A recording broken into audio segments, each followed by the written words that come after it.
2025 साने गुरुजी यांची जयंती। मी श्यामची आई हे पुस्तक वाचलेलं आहे। त्यातून मला एक प्रसंग सांगावासा वाटतो। साने गुरुजी जेव्हा लहान होते तेव्हा ते अतिशय हट्टी व भित्री होते। त्यांच्या आईला त्यांचा हा स्वभाव आवडत नव्हता। त्यांना वाटायचं श्यामने धाडसी व्हायला हवं, श्यामने हा भित्रा स्वभाव सोडायला हवा। म्हणून त्यांनी एक युक्ती सुचवली। श्यामच्या मित्रांना श्यामच्या आईने घरी बोलवले व त्यांना सांगितले की तुम्ही श्यामला खेळायला घेऊन जा व त्याला तुमच्या गप्पांमध्ये रगवून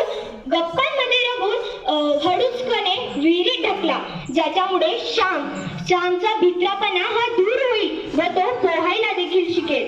त्याच्यामुळे श्यामचे मित्र हे घरी येतात, श्यामला खेळायला घेऊन जातात। श्याम हा विहिरीजवळ जातो।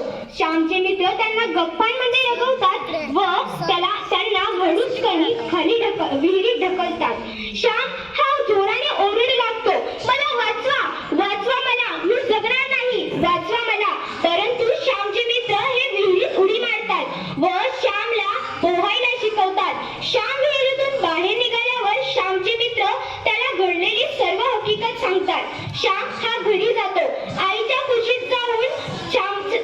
आईच्या कुशीत जाऊन रडू लागतो व तो आईला सांगतो, आई मी आता माझा भित्रापणा कमी करेल, मी माझा भित्रापणा सोडून देईन, मी एक धाडसी मुलगा बनेल।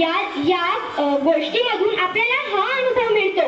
आपल्याला आपले पालक, आपली आई, आपले गुरुजन वर्ग जे सांगतात त्यांच्या अनुभवामधूनच। श्यामची आई इतकी शिकली होती का? नाही, परंतु त्यांनी श्यामपासून साने गुरुजी बनवले। म्हणून आपण आपले शिक्षक जे अनुभव आपल्याला सांगतात ते आपण ऐकले पाहिजे। धन्यवाद।